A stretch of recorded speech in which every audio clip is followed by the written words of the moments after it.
What's up, everybody? I'm Abatage, and welcome to this Fantasy Critic League pre-end of year little catch-up update roundup thing with myself and our good friend FrozenRoy. Hello, it's FrozenRoy again. I gotta say, it's bold of you to call this a little catch-up. Yes, due to circumstances beyond our control, there's been a lot of stuff going on in the league since we last caught up. So we're going to miss a lot, but we're going to try and cover a bit. But we also, there's a lot to talk about. So who knows where we're going to go with this. If you're listening, you probably can see how long it is anyway. So that might be a good indication one way or the other. Yeah, if you see the number going to the double digits for hours, run. Yeah, it might be a good time to turn it off right now. But yeah, we're basically just we've picked out a few games here and there that have been interesting since we last talked way back in, I think, March. Yeah. And yeah, we're going to look at the leaderboard a bit and that kind of thing. Happily, we are now in September, which is post Superdrop time, which is brand new for this year. Yeah. Froy, I think you, in particular, you've used your Superdrop. Yeah, I was pretty happy to see it too. -6 from Redemption Reapers. Really need to kind of chop that off. So yeah, this is the first time we've seen that happen in the league. It's obviously a new feature. Gemini Drodson has also used their Superdrop for Metro Prime Remastered. Probably the fastest Superdrop in the world. Yeah, I think that was a counter, wasn't it? Obviously. Yeah, it was a counter of like -28. Yeah, I think that's a very good use of that one. Which, consequentially, I'm trying to use big words that are too big for me. Big words, big drops. We don't have anyone on negative scores anymore, whereas last time we definitely did. So yeah, it's nice to see our whole leaderboard in positive standing. That's true. But just in case anyone's unaware, at the top here, I just wanted to say that Superdrops have been granted automatically to people who qualify for them. So there are a number of publishers who, if we look at the league history, they have been granted Superdrops, so they're probably there if you want to use them. And if you happen to be listening to this and you are one of the following, there's Igloo Incorporated, Sore Thumbs, Bankruptcy Done Quick, Cleewitch, and Creative Metal Unit 13. You guys have all been granted a Superdrop already, so if you have something you want to get rid of... It'd be useful to mention their usernames, because they might not remember their team names. That's true. So that's Clumsy Penguin. Mike 8908. Nice. Matt. Wetzer Held. Who are the other ones? And Metal Redux. And Matt. And Matt, yeah.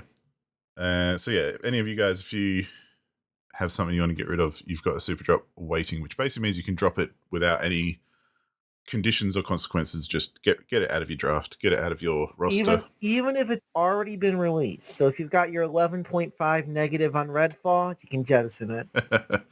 That perhaps would be the one I'd go for, that's for sure. Yeah.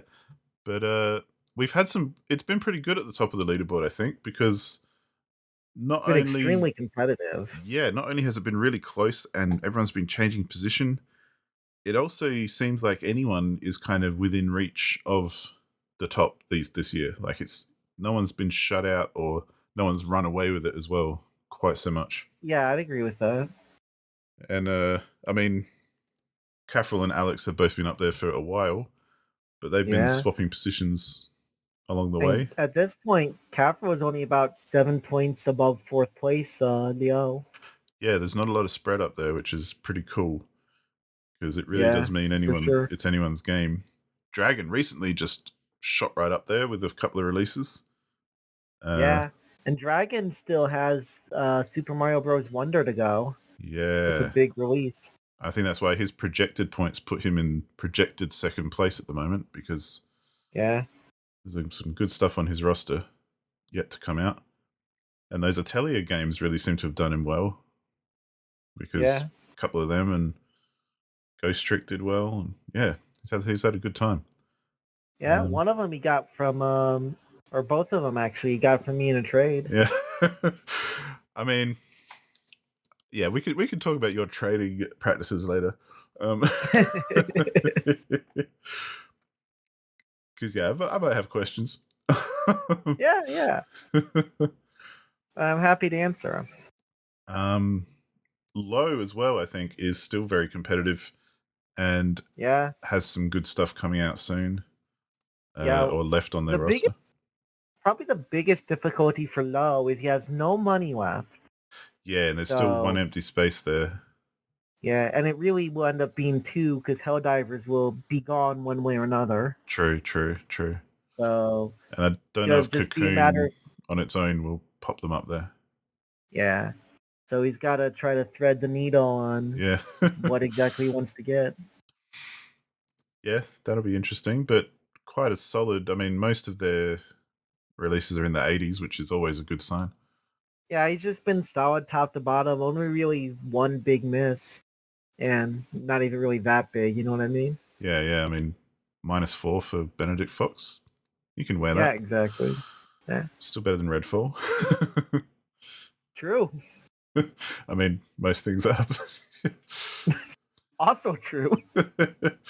Although Bayonetta Origins also... Oh, no, that was a -11 for It's a counter pick. Counter pick, yeah. Sorry, I got distracted.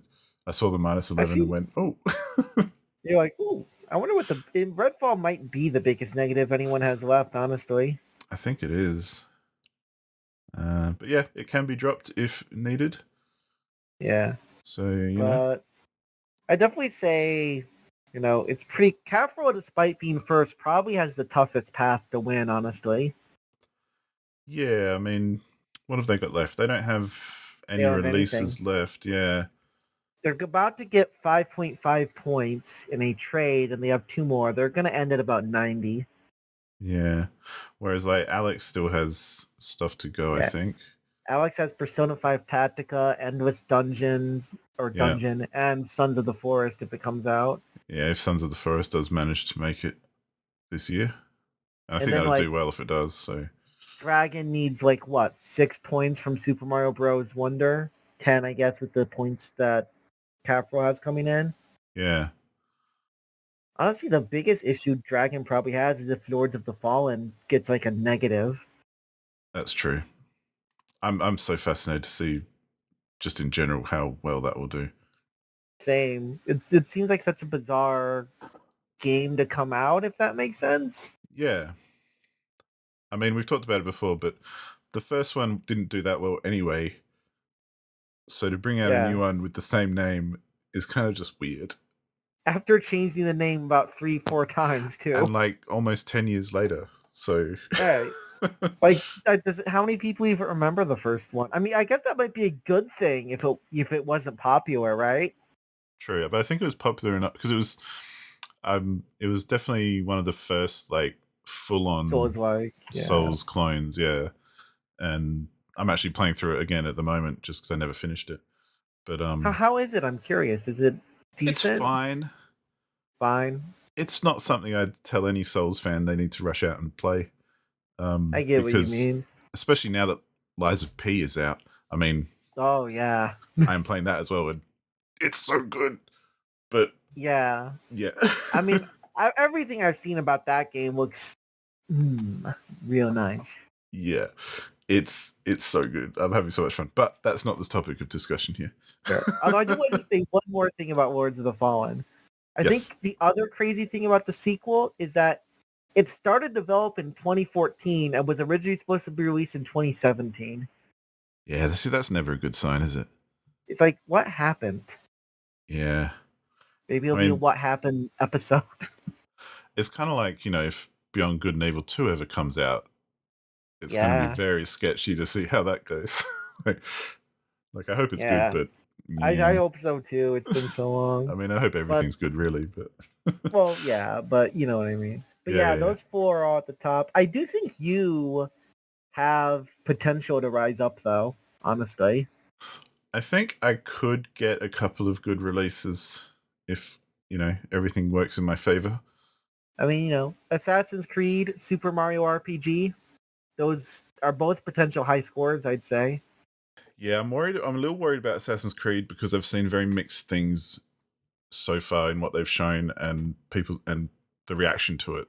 So I mean, that's fair, but I don't don't know if most it'll be. Assassin's Creed games at least review decently? Well, that was I my guess. bet anyway. But Yeah. I'm hoping they haven't changed stuff again in a bad way, so it takes a dip or something. Yeah. I hope they've Well, I again mean, kind of refreshed the franchise a bit. So I do know that they're trying to move a bit away from Odyssey and Valhalla because those games kind of started to wear at people pretty hard. yeah, I think they were just way too big and Bloated. big and boring, really.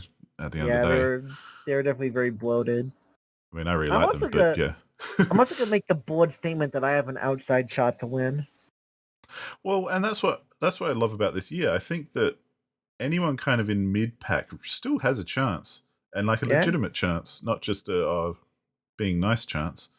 yeah, because like R2D2 still has Spider-Man 2. That's gonna probably score Yeah, what in yeah, the 90s. I would think so. So you add 30 to his score, the right games come out. And like Counter Strike 2, that could do very well. I think Jimmy Drodson mostly kind of screwed because of Hollow Knight Silk Song. Yeah, that's true. Unless that game somehow comes out, which would be crazy. Also, Germany doesn't have any counter picks yet. No, I don't know if they're still on top of it, but Yeah, yeah. R2's still got Steam Mode Build as well, which I still think could do very, very well. Yeah, I agree. That game could be a late year big point kind of thing. Like, I wouldn't be surprised if that got like high 80s. Yeah, and I mean, like, if Spider-Man gets something in the 90s, SteamWorld Build gets in the 80s, then he's right in the mix. Yeah. Especially because he still has a spot open if, especially if something really nice comes out. Yeah, and $21. like you've got quite a lot it. of releases coming up as well, like Wargroove 2 and Yeah. Sonic Superstars could do well. I got that, Dragon Quest Monsters, Dragon Fate Quest, Samurai yeah. Remnant. Yeah. I mean, And there's so much potential with everyone in the mid pack. pretty much. And I think even if some of the people down the bottom end, with a couple of super drops, I think they could get up and be just as competitive as well. I mean, there's a lot of people, they have so many spots left. I think that they just kind of went out and tried to go for something. They'd have a shot. Yeah. So, there's definitely, if you are listening and still wondering if you can be competitive, I reckon you definitely can, no matter where you are on the leaderboard. And yeah, so if there's anything worth bidding on it, now's the time. Especially because everyone's got full rosters now as well. So if you don't have a full roster, now's the time to bid on something because you won't have much competition. That's true, actually. So I know there was a Nintendo Direct recently at the time of the recording this, but I think there was also a State of Play or something either coming up. Yeah, there was a Direct and a State of Play on the same day. Yeah, there we go. So, there are new things floating around to consider. Yeah. Definitely made it to 2024. It looks like it might be interesting in some areas too. But yeah. Oh yeah. we actually have 2 bids right now, don't we? Yes, at the moment, Avatar, Frontiers of Pandora, and Total War Pharaoh. Yeah. I mean, Those I think Total War games, they pretty much always score decently, don't they? Yeah, they're highly consistent, I think. So there's some solid points there. I think the Avatar one is one of those definitely could swing one way or the other. High risk, high reward kind of game. Kind of like the movies, like you either love them or you hate them. Yeah. I really don't know much about it, but admittedly.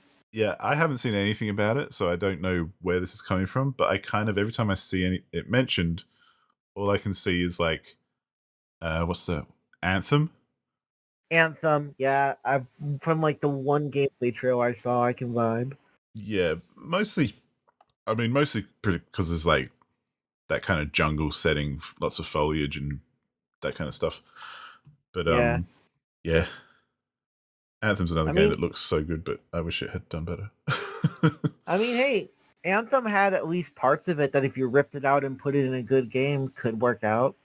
Yeah, exactly. So, yeah, we shall have to see about that one. But yeah, by the time this goes out, that'll definitely have been bid on because I think even it's only got about 24 hours left or so.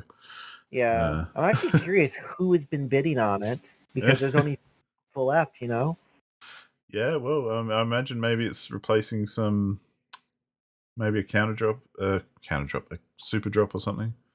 I'm wondering if Null might be going for one of them, honestly. Fill up that last spot. Yeah, Nalba's got a couple of spots left. See, even, like Nalb as well, like City Skylines 2 coming out soon, Wario Move. If those games kind of hit and he gets one or two good games at the end, there's definitely like potential, right? Absolutely. Also has to get one of his counter picks in though. Yeah. Yeah, highlight for anyone who's wondering about counter picks, if you don't pick anything, it's an automatic minus 15, which is way worse than most counter picks end up being. If nothing else, you might as well roll the dice on something. Yeah, because even if it gets like minus 10, that's still better. Yeah, exactly. So that's definitely worth remembering. But before we get on too much of a tangent, let's have a look at the top releases and the worst releases since last we spoke. There haven't been many. I basically pulled out everything that scored over a 90 and everything that got a negative score so far. We've had a couple of releases which are still waiting on scores, so they don't count. Yeah. But there have been some big names and some small names. And of course, starting at the top, Let's the Held had Resident Evil 4 Remake.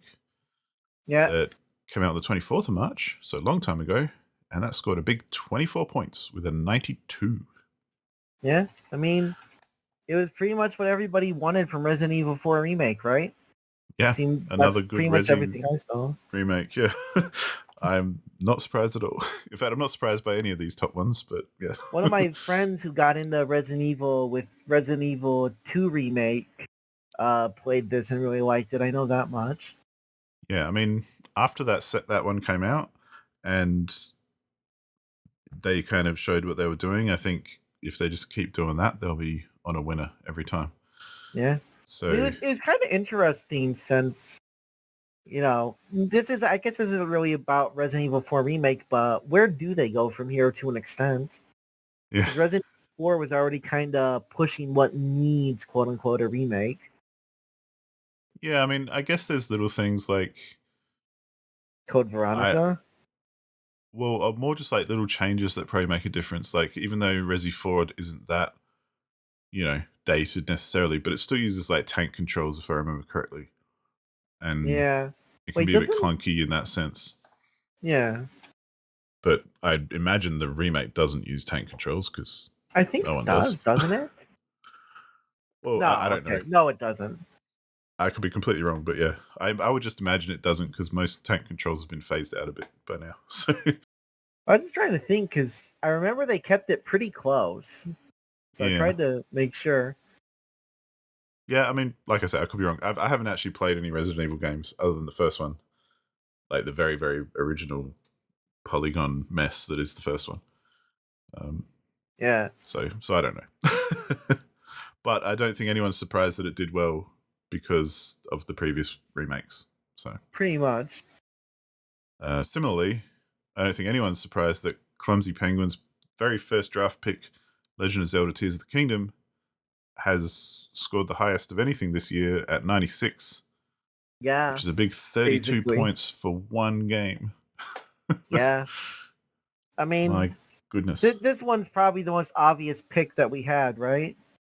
Yeah, I mean, it was first pick, first round. Although, that brings me to... this is a bit of a tangent, but I kind of want to bring it up anyway.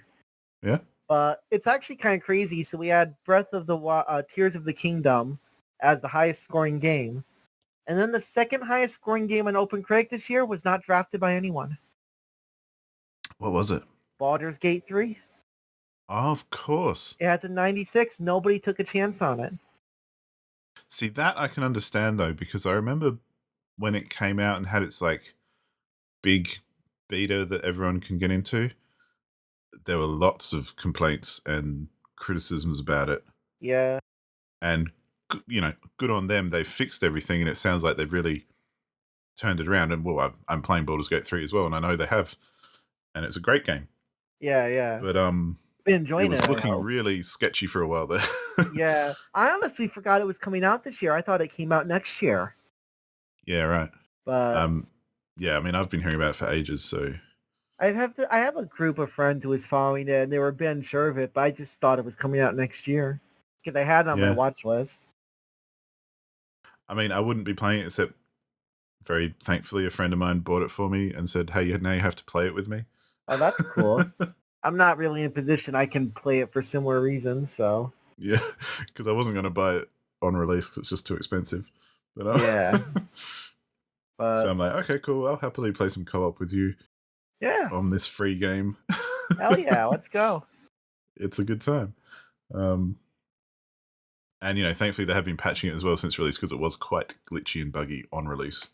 Yeah, But I think just the sheer scale of it is why it's scored that much. It's kind of, I think that's kind of like Tears of the Kingdom in a way. Like one of the most impressive things about those games is just the depth and detail and just the amount of stuff in there. Yeah, I'd agree with that. That's hopefully not filler either, but just good Yeah, stuff. it's not like all the way like through. you were saying the Assassin's Creed games. You're kind of getting criticism. Yeah, even I'll admit that like Valhalla was very much filler.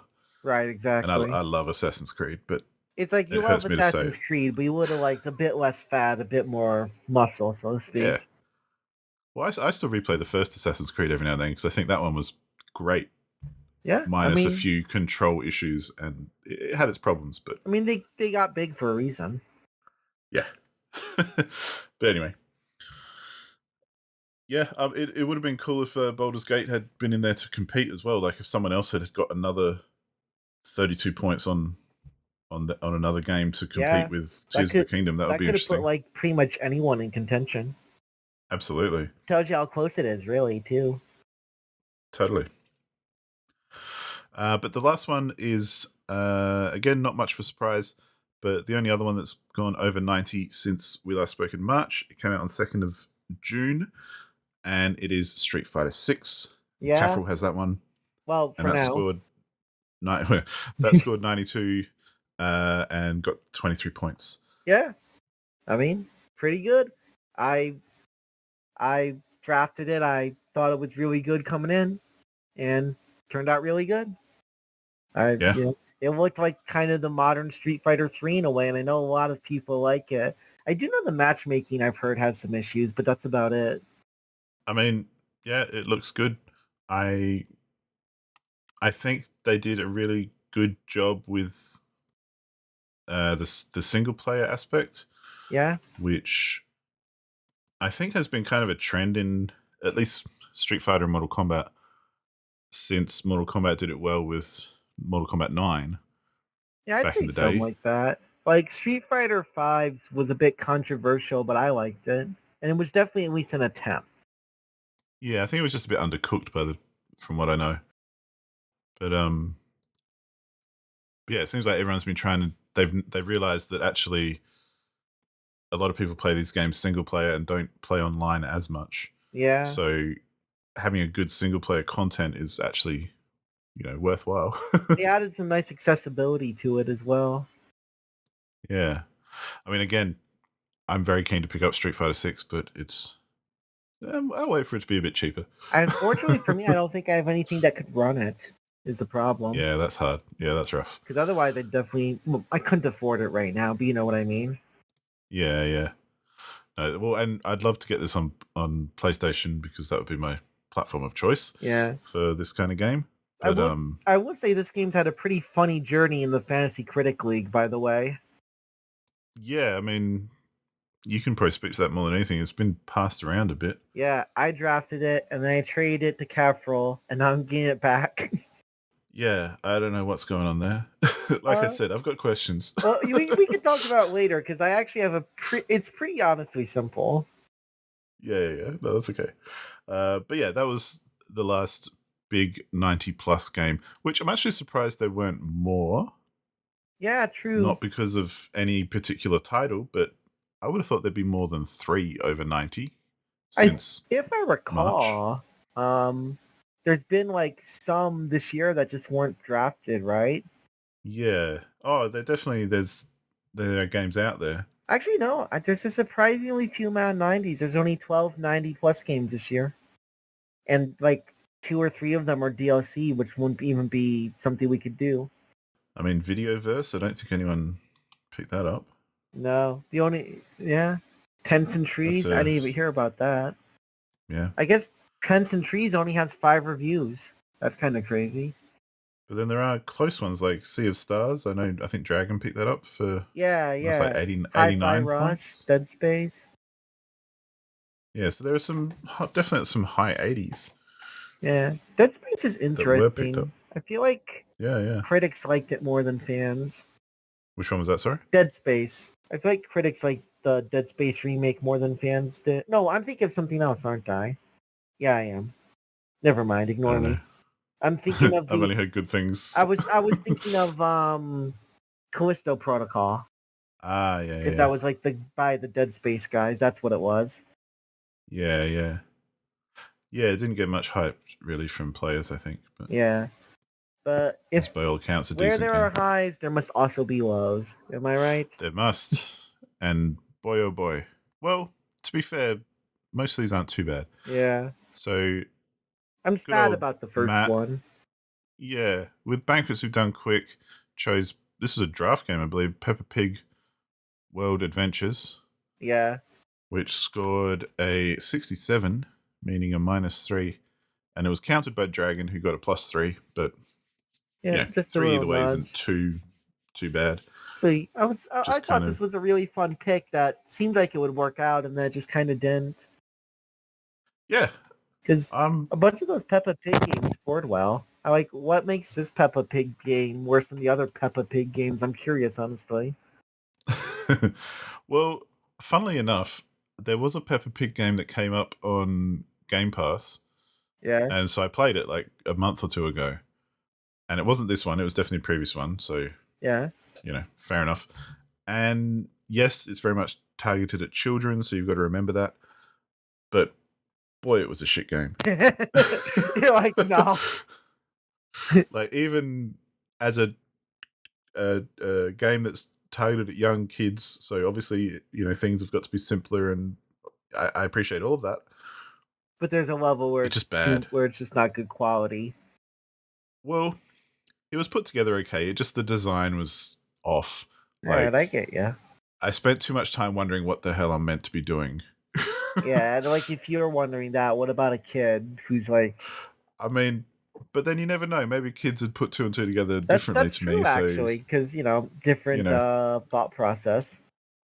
Yeah, like they might be more used to thinking that way, so maybe, I don't know. Yeah. But yeah, I was surprised that didn't get even at least, above a 70. Yeah, I was thinking it might even flop to get like a 71 or something, you know what I mean? Yeah. Good on Dragon to pop out with it quickly with the counter pick, as I recall. Yeah, I think that was pretty early on, that one. So, well, I mean, the game came out on 17th of March, so yeah. Yeah. But then Low had Last Case to Benedict Fox, which I'm surprised got a negative score, because it got 66, which is a -4. Yeah, more so than Peppa Pig. And I'm about halfway through playing it. Like, I've been playing it on and off. And yeah, it's not the greatest game ever, but there's definitely some really cool stuff in there, and some interesting choices and design, and kind of, from what I know, I don't know why it's bad. Well, don't forget, it's only a 66, so I think for some of it, for a lot of it, might be that lot, because it's like a Metroidvania, isn't it? Kind of game. Yeah, basically. And there's been a lot of really good Metroidvanias that came out, I think would be relatively uncontroversial to say. Yeah, true. And I kind of wonder if against that kind of competition, more so than bad, it just feels like maybe it's a bit, I don't know, mediocre.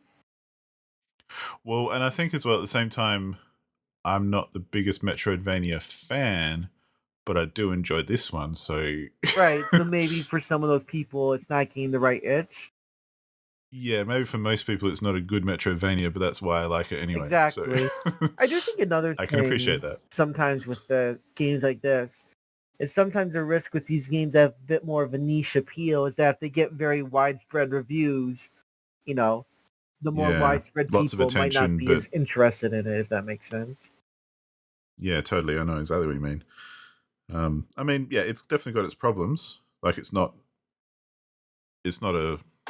I wouldn't expect it to hit the 80s, Right. but I think it was decent enough. I mean, yeah, -4, like you say, isn't that big a deal anyway. Yeah. But It's definitely not ideal, like yeah, my 1 -6, but it's I was definitely surprised. not But, like our next game by Mike the Sore yes, Thumbs, Redfall. yes, wonderful Redfall, uh, which came The out in game that May. sent Phil Spencer into Crysis. 57 was the score for Redfall, which is a big -11. Yeah. Which, due to scaling, is actually generous because it could have been a -13 if it was all strict. But I when you start wonder getting, why they scale it like that anyway. well, I know it's because for fantasy critic purposes, if you get a bad release like this, it kind of doesn't hit you as hard. Yeah, that's fair, I So guess. a lot of that scaling and stuff. So basically, you get you only lose like half a point under 60 or Yeah. something like that. It's the opposite of what they do with the other games where you get more points past 90. Yeah, and it's meant to be just a bit of a balancing thing because I think when Fantasy Critic first started, if you got like one bad game, that meant you're out for the whole year. That makes sense. Whereas this way, you're not quite as hurt, and you can probably recover a little bit. Honestly, I feel like the game was almost lucky to only get a 57 too, if that makes sense. Well, I agree, considering all the coverage I've seen of it, and Yeah. I tried it as well because it came onto Game Pass. So I'm like, hey, I got to see what this is about. And then you're like, well, this wasn't worth the time. Yeah, I don't think I made it past the tutorial section. Yeah. Because I was just like, wow, this is surprisingly so just bland feeling when you play it. Yeah. And then I've looked at some reviews, I wasn't in a position to play it, even if I wanted to. And Yeah. there's a whole host of issues, that's for sure. And like another thing I Yeah. mean by being lucky, the score is 57, but the critics recommend is only 14%. Yeah, exactly. You know what I mean? That's where the Well, I bottom mean, could fall out. I guess it is a game that got made and runs questionably, but runs. It does boot up. I can't deny that. Yeah, so that's kind of an achievement in itself. But yeah, it is. If it had gotten lower, I wouldn't have been too surprised. Put it that way. Yeah. But yeah, I think that's currently the lowest score yet. Yeah. For the league. Or I guess actually the Bayonetta Origins is 0.4 higher, so it is the lowest. Yes, that's true. But yeah, as a counter pick, I don't think that's Yeah. as damning. Yeah, sometimes it happens. Yeah. But yeah, Redfall I think is probably going to stay at the lowest as well for the rest of the year. I don't see anything else competing with that quite so strongly.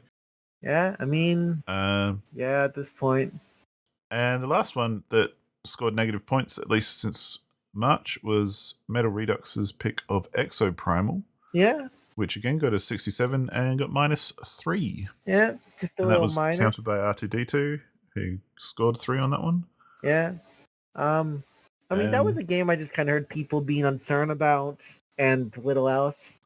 Yeah, I didn't really have a gauge on this at all except for Exoprimal because I just, it looks like other games I've seen before who've tried to do the whole dinosaur, get Dino Crisis happening again or whatever.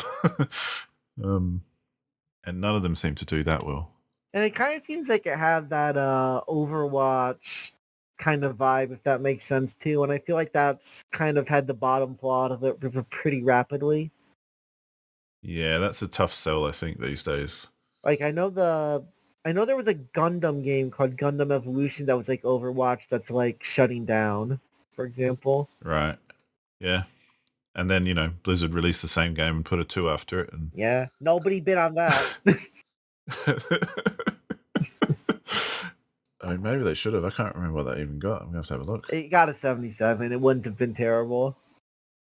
Okay. I'm glad it didn't get more than that, though. Yeah.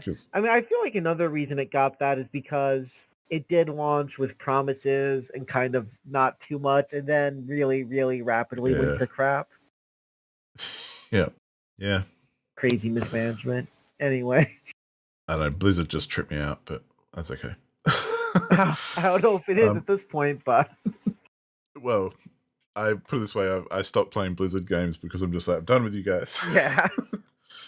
I got better things to do with my time. I mean, at this point, I think they're basically hoping for Microsoft to kind of save them outside of like Diablo 4. And even Diablo 4, I think, aren't people starting to get upset about some stuff in it?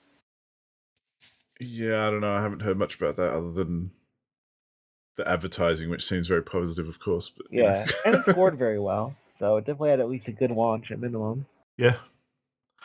But yeah, they're the top scorers and the lowest scorers. So I think the takeaway from the lowest scorers is that none of them, other than Redfall perhaps, but there's a super drop waiting there, if need be, none of them should really tank anyone too hard because they're only 3 or 4 points off the top. Yeah, like last year, I could be wrong, but if I recall, you had like, you had like multiple -10 games that people had. It feels like there's a lot less big negative games this time around. Yeah. And I think that's partly why everyone's more competitive as well, because it seems like, I don't know if everyone's been doing their homework a bit more or something, but we've definitely been making better picks, I think. I agree with that. I think, like Just I in said, general. the lack of pandemic also helps, less uncertainty. Yeah, very true, very true. Because sometimes I think for the last few years and stuff, you kind of had to go in blind, basically. Yeah, absolutely. Yeah, there were a lot of things, and there were way more cancellations and stuff over the last few years and that kind of stuff. But yeah, it's good to see. It's good to see everyone staying a little bit competitive. Yeah, we've also had a look at what's still coming up and still to be released later in the year, because there's quite a few coming out in October, especially. Yeah, for sure. Probably gonna be the busiest month in Fantasy Critic at this rate. Yeah, absolutely. So yeah, we've each picked a few hot ones. Let's just take it in turns and go through what we've pulled out of that sounds what good we to think me. are like hot picks, so to speak. Sizzling. The first one I've pulled out is Mike 8908's pick, which was his second draft pick of Forza Motorsport. Let me try and say that and not fumble it because I'm not an idiot. Forza Motorsport. Yes, there we go. Forza, good enough. Enunciation. But I remember when he picked this was unannounced as well, so I love a good unannounced pick coming through. Yeah, that's true, wasn't it? And I think, by all accounts, this is coming out on the 10th of October as well, by the way. But yeah, I think this is going to score up quite well. I mean, hasn't pretty much every Forza game scored well? Pretty much, but we haven't had a new motorsport game for a while, so I think that's true. Actually, not only are people going to be excited for it, it's been worked on for a while, so I'm expecting big things. Yeah, I remember that there were some people who had like a bit of trepidation, but it's hard to imagine it really failing too hard, unless they just really screw up, and it doesn't look like they've had that level. I'll be super surprised if it doesn't get into the 80s at least. Yeah, I think the real question is, does it kind of, like, I think the last Forza games were like mid-80s. So I think the question is, does it get that level, or does it hit more of like the high 80s and 90s? Well, I guess I see like Motorsport as more of the kind of hardcore version of Forza Horizon. Yeah, I probably agree with that. Yeah, Horizon's like a big open world arcadey playground, as fun and good as it is, whereas Motorsport's more like the serious race around tracks kind of thing. Yeah, and they're supposed to be more like a Gran Turismo. Really pushing the realism in this game, if I recall correctly. Yeah, and you know, Forza Horizon 5 I felt was basically the same thing as 4, just on a different map. Yeah. So it felt a little bit lazy. Yeah. Whereas this one... which makes sense, because Forza Motorsport 5 is one of the lowest scoring Forzas. Yeah, right. But yeah, I think that could be a big scorer for Mike 8908. Yeah, I feel like it's also coming at a pretty good time, right? Because like early in the year, you had Redfall come out and Xbox kind of taking some heat, but now they've got Starfield coming out, Forza comes out, you know. try to make it so all is forgiven. Totally, yeah. But yeah, what's your first pick? So my first one, I kind of tried to choose games for mine where I felt like how well they do might decide the winner, in addition to kind of being hot picks. Yep. So I picked Persona 5 Tactica from Alex, which is coming out on the 17th of November, which, funny enough, another game on this list is also coming out during. Yeah. There's a lot of competition coming up as well. Lots of things releasing at the same time. I mean, Alex is in a spot where he's got 2 solid games coming out, plus a third one maybe. And that's probably going to decide if he has a shot to win. Absolutely. I think. I mean, he's still projected to be in first place, so that's a nice position to be in. Although I think. But. Yeah, I'll wait. No, I was just going to say, but at the same time, those projected points can be a bit iffy. So, yeah, as much as it might project him to be in first, he still needs some good releases to get up there. I'm sure the predicted points include Sons of the Forest, but when is that even going into early access? Because I thought it was supposed to do it, like it was originally supposed to be in February. Yeah, that was a weird one, I think, because I think when Alex picked it, it was just slated for a regular release. Yeah, now it's like an early access funky mode. But yeah, then it came out, and I think the devs, even though it wasn't technically listed as early access or anything, the devs were like, "Oh no, don't worry, it's just early access." Yeah. So like that's in his projection, but that could very well just not come out like review wise this year. Yeah, would you be ashamed? It would be. But, well, he could still drop it at least. True. So true. If that happens, he has an option. Yeah. But I think Persona 5 Tactica definitely could solidify his position at least in the top 2, if not near the top. Right. Like Strikers obviously is a very different genre, but for a comparison of another Persona side game, that got like an 82. Yeah, and I feel like that series in general is well made, well regarded, well liked, all that kind of stuff. Exactly. So I'd be surprised if they made a stinker. Yeah. And I imagine probably, honestly, tactical RPGs within their wheelhouse pretty well. But yeah, totally. Because like currently it's only projected to get 9 points by the projection. So if it could go up into those 80s, he'd start to actually beat his projection even. Yeah, and that's where, the projections are good, I think, to get a kind of feel, but often I find they're very, very off the mark. Very conservative, I think. Yeah, and just because, a lot of things can change something quite drastically, so it's really hard to predict anyway, and that's kind of the whole game, so... It's the name of the game.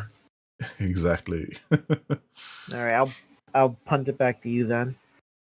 All right, well, my next pick is kind of similar thinking to yours, like one that I think will not only do well, but could do well for the publisher as well, and boost them up a fair bit. And it's R2D2's pick of Marvel's Spider-Man 2, which is coming out on 20th of October. And, I mean, the Spider-Man games are just hits at the moment. They can't step wrong, really. Pretty much. They're just getting better as well. Like, the problems they had with the first one they've definitely gotten rid of them in like Miles Morales, and I expect Spider-Man 2 will be just, again, another order of magnitude of improvements. Pretty much. So Marvel Spider-Man 1 got an 88, and I think probably the critical thing for R2D2 is if it can instead push into the 90s here. Yeah, and I think it's definitely it's capable of doing that. Right. Because like at 45.2, we probably would enjoy a little bit of extra juice to get up there. Totally. But, if it got into like, 92, 93, 94 kind of territory, that could put R2 right up in contention or nearby. Yeah, like a 92 would be like, what, 24 points, right? Yep. Yeah, something like that. Go up to 79.2. That's right in the thick of things. And then with SteamWorld Build coming out later, and and Wizard with a gun. There's potential there. Yeah. It's actually gonna be like a lot of his year, whatever, is gonna be decided right in those few days of October because both of those games come out at the same time. Yeah. It'll be interesting to see how he moves along. But yeah, that's my second pick anyway. That I thought was a good one. That was also Artu's first round draft pick as well. So I think that's been a fairly assured pick from the beginning. Yeah, that's something that he's kind of built around, right? Yeah. You know what I mean? And kind of on the flip side of that, of my other one, which was from Alex, we have Dragon Age with Noise Labs, which is a game I tried to get when it was out and didn't bid nearly enough, which is Super Mario Bros. Wonder, which actually comes out the same day as Marvel's Spider-Man 2. It does. So that day is going to be big in the fantasy critic world. Well, and I think between them, it's kind of like, do you have a PlayStation? Okay, you're playing Spider-Man. Do you have a Switch? You're playing Super Mario Bros. Right? And so yeah, the poor people have both, though. Well, that's true. Of course, those poor rich people. Yeah. Just we've got everything. I mean, and then if you're playing Xbox, I guess you'll probably be playing Forza Motorsport because that only comes out like a week and a half before. Yeah, true. You're probably right, bang on. But because that'll definitely be on Game Pass as well, being a first party. So it is. I'm really surprised if they're not losing some money on Game Pass putting Forza Motorsport and Starfield on there, but I guess it shows how much money they make from Game Pass to be able to pay the devs enough to put it on Game Pass. Yeah, something like that. Like you got millions of people giving you $15 every month. Right. Just don't Netflix yourself. But yeah, I mean, this is the game just like Spider-Man 2 for I said Alex before, that was the wrong R2D2. But just like for Dragon, this is probably the game that decides if you can win, basically. Yeah, I'd agree with that. It could be the make or break. Because it's like a mainline Super Mario Bros. Game, and those usually score pretty high. Yeah. So I do believe anything with Super Mario written on it is going to do well. Pretty much. And it's not like new Super Mario Bros. U Deluxe or whatever, where it didn't score that high. But what do you expect? It's like a remake of a game that already was stale, kind of thing. Yeah. But this is a game. Imagine if it gets in the 90s, right? Yeah. That would pump Dragon into the hundreds, maybe even like 110. Yeah. He'd be way up there. Yeah. Yeah. And I mean, his only releases left are this one and Lords of the Fallen that we mentioned. So exactly. He kind of needs this one to do well as well if he wants to go for that top spot. Yeah, hey, you could play Lords of the Fallen a week before your Super Mario Bros. Wonder and Marvel's Spider-Man 2, given when it comes out. God, that game is getting buried by release date. Jesus. Yeah. Yeah, I think that kind of competition is gonna hurt that one. But Super Mario Bros. Wonder, if that scores highly, Dragon is in a pretty comfortable position. Absolutely, I think so. I mean, good on him. He kind of has like a pretty solid lineup of games top to bottom, right? Well, and you don't normally see someone shoot up so late in the game either. Yeah, true. Well, at least in the last few years that we've played, we haven't. Most years, especially by now, the top spots are pretty set. They might change a little bit, but you know who's going to be there at the finish. Yeah, I agree with that. And as much as we could say that now as well, there's still, I mean, like Dragon only just got up there recently. Exactly. As we said, a lot of the others have a chance to get up there as well. So, Also, I'm talking with the best case scenario. There is also the admittedly probably slim but realistic possibility. Maybe Super Mario Bros. Wonder ends up more of a mid 80s or something, right? Yeah. Doesn't quite hit that like super, super huge level. And then it would be a lot closer against other people. Yeah. But I think that's definitely a good one to look out for because, it'll affect things, that's for sure. Exactly. We might be able to kind of package both of our last picks together given they're from the same publisher. Am I right? Well, yeah, my last pick is one that I picked, but I think could be a make or break for me, uh, Right. which is Super Mario RPG Remake, And then which doesn't come out till the 17th of November, which is the same day as Persona 5 Tactica. a good game for RPG fans, it seems. Yeah. Well, and interestingly, I think they're both Nintendo games as well. Like Persona, obviously, you can go elsewhere as well, but Yeah, I'm pretty you sure should see them Persona both 5 on a Nintendo. Tactica, yeah, it was in the Nintendo Direct even. Yeah, yeah. So in my mind, that's more competition than, say, Spider-Man and Super Mario Brothers. Yeah, yeah, because they're like directly competing. I would agree with Yeah, that. and similar audiences and all that kind of stuff. Yeah. But I think, again, this was a pick when I saw it come up. I kind of went, well, Super Mario RPG. Let me just double check what that got. Well, it'll probably only be on Metacritic, obviously, but I'm sure it must have gone quite high. Yeah, I think it is only Metacritic, actually. It wasn't even on Metacritic. It was only on Game Rankings, 89%. 89%, yeah.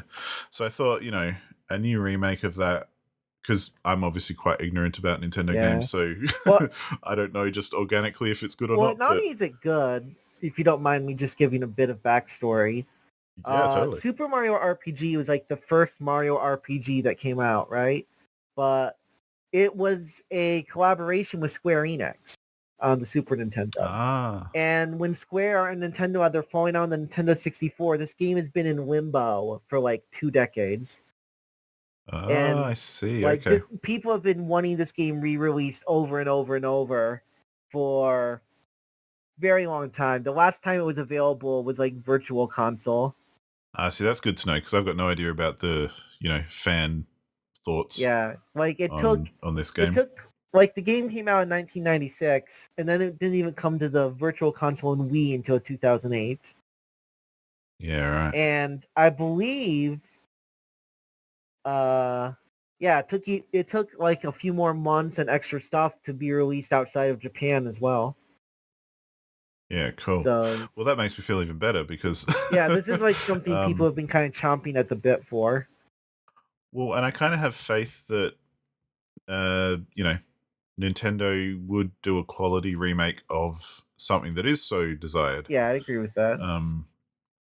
Because I think they're definitely obviously capable of it, but I think they'd give it that kind of time as well and not just spit out a cheap port or something. I mean, I'm sure that Square knows that this would be a big moneymaker on Switch, right? And they've done a lot of it's like definitely a remake. They've added like new mechanics, newly arranged soundtrack, all kinds of stuff. Cool. Like they're adding like you can refight all of the bosses with new, more difficult fights and stuff. You know what I mean? Awesome. So it's not it's good if they're sure. Yeah, if they're adding things and improving things and fixing things that maybe weren't the best back in the day or whatever. Yeah, like I could easily see this go up into like the 90s potentially, honestly. Well, that's what I'm hoping for, definitely. Yeah. Because at the moment I'm sitting like in 5th place. Yeah, although. And yeah, I'm projected to go down to 7th, which I wouldn't be too surprised about, to be honest. That's true. Although one thing with the projections, it's projecting some of the people who have kind of abandoned to fill their slots. Yeah, and I think as well my counter picks, if they came out, would hurt me huge. Well, yeah, Silk Song would be like minus infinity. Yeah, but so I'm not quite sure how it works. I don't know if projections do actually count counter picks or not. I think it does because you can see the projected points when you click your team. It says like minus 13.38. Yeah, although, yeah. What the good thing is? You could super drop Silk Song if it came out because your score would tank so bad. Oh, that's true. It would probably take me low enough that I could get rid of it. Yeah. But yeah, I don't know. I'm still a bit nervous about that counter pick because it wouldn't surprise me if they did just kind of in November or something say, "Hey, guess what? It's out." Imagine like December 31st. See, we made the 2023 release. You're just sitting there like, why? Yeah, like I could see them dropping it without much lead up. Put it that way. Yeah. So I won't be confident about that one until probably about Christmas time. I mean, I'm kind of wondering if even if they were ahead, if their development might have been paralyzed for a bit from all the Unity stuff because it is a Unity game. Well, that's true. That's not going to help, is it? No. Yeah, fingers crossed. Right. Fortunately, I think that they did release stuff. Unity did. That means Silksong won't be affected by all that stupid stuff. Yeah. But yeah, I'm sure they'll be able to get around it one way or the other. But And then I'd say the other game that's probably going to decide the year for you is the one I wanted to bring up, which is Assassin's Creed Mirage, which is coming out October 5th, Yep, another October release. Exactly. But I think, between Super Mario RPG and Assassin's Creed Mirage, obviously they're like 2 of the 3 games I have left to release. So they will decide my fate. But I think if they both did well, yeah, I could be up there. I'd agree. I mean, I think something that could be unfortunate, but you could play around, is if both those get like an 85 or whatever, your season would probably then come down to the Talos Principle releasing or not, but you could still drop it right now. Yeah, I don't know if I've got any drops left, to be honest, because I have dropped a couple. Because it says I can't remember what the rules are. It depends on if it'll release. That's right. Yeah, if it gets marked as not released, then I'll be able to drop it. That would suck if it never got marked as won't release. Yeah. But yeah, no, that's okay. But yeah, I think like you say, Mirage has definitely a lot of potential in it. Yeah. Mirage just kind of comes down if it meets it, but like Valhalla, I believe, got an 85 or something like that. Yeah, it was decent. Yeah, 83. Okay, not as high as I thought, actually. And then Odyssey, I know, scored very well. Yeah, I think Valhalla took a dip from the previous. I guess actually they're closer than I thought. Odyssey was 84, Valhalla was 83. Oh, okay. I thought they were different, but I guess not. I thought Odyssey was much higher. But I mean, even if you just get like the 83, that's at least a decent spot, especially if Mario RPG pops off. Yeah. Well, and again, like I mentioned with the Forza Motorsport pick from Mike 8908, when I picked this, it was an unannounced game, and I know whatever. Yes, it might not be the smartest thing ever, but when I see something that's unannounced, it's so attractive to me. Well, I remember I just want to pick it. We talked in the pre-draft or the post-draft, I should say, that you were actually pretty smart about that because you're like, you play Assassin's Creed and you know their production schedule, and you're like, this is pretty much exactly when an Assassin's Creed game will come out. Yeah, unlike my knowledge on Super Mario RPG, Assassin's Creed is one that I'm very familiar with, and and yeah, I remember thinking they're definitely due for a new one this year. Exactly. And that's where a bit of knowledge of a series can help because, I knew where the buzz was at. I knew what they'd kind of already revealed, and it seemed like it was enough that, okay, we're due. It's going to be coming out. And in the next year. Right on point. And they always release sometime in October. Yep, so, right on point. Yeah. Perfect. So that's that big game knowledge. So yeah, that feels good just for it coming out. But... Yeah, I mean, I would say it worked out. I mean, most of your picks worked out decently. It was really only Payday 3 that maybe could have gone better. Yeah, I mean, yeah. Last I looked at it, it was actually in positive. No, it's at minus 2.9 sadly now. From what I understand, for example, like matchmaking has already broken and they're knocking it back on, like fixed and up. Yeah, that's a shame. Well, and I knew Payday 3 was a gamble anyway, but yeah, well, that should have been in our negative list then because last time I looked at it, it had positive 2 points. Nope, it's down to 67. I mean, it's still got stuff coming out as part of it. It only has like 13 reviews now. Yeah, it's only literally just come out the other day, so that'll change a bit before it settles. It was like most reviews end in the 7 to 6 range anyway. Yeah. So I mean, again, like we've said before, if it ends up being a minus 3 or 4 or something, that's not too bad. Yeah. It's not great, obviously, because there's no positive points, but I mean, it's kind of thing that sucks. But as long as at least some of the top dogs have a game like that, it kind of evens out. Yeah. And well, my other one that kind of tanked me was Storyteller, which got a straight 70. No, it's 69.5 now. Okay, see, I'm not looking at decimals. Oh yeah, I always have the decimals on because it counts them. Yeah, you're right. But well, it's a 0-pointer at the end of the day. Yeah. And I kind of agree with it after playing it. Like, I was so hyped for that game, and even after playing it, I was just a bit disappointed. I'm like, oh. Yeah.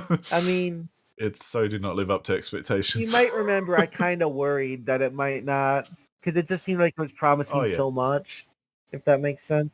Oh, and I don't disagree that was definitely a passion pick, that one for me. I mean, it's totally fine too, because it's not like the kind of game where if it did go right, it would go really high because it's such a unique concept kind of thing. You know what I mean? Absolutely. Well, and that's what I mean. Like, I had big hopes for it, but yeah, I kind of knew that there was a good chance it wouldn't do that well. So exactly. But maybe Mirage and Super Mario RPG Remake can pull it out. Put me in contention.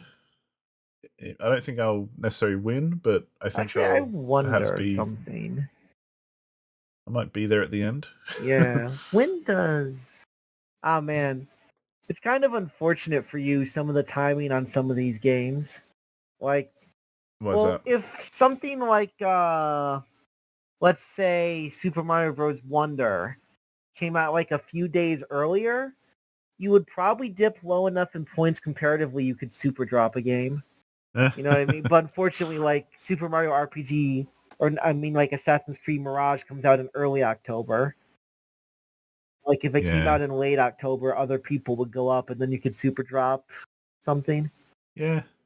But hey, I'm doing better than I did last year at the moment. Man, what is the criteria for super drop, points wise? I think you have to be under 65% of the leader. You might be able to do a super drop right now. In projected points. You have a super drop available right now. 64.3 is the cutoff right now, and you're at 63.9. I mean, thank you, Payday, for pushing me over the edge. Right? I might be able to get rid of you. You're like, quick, I gotta do it before it goes up high again. Yeah.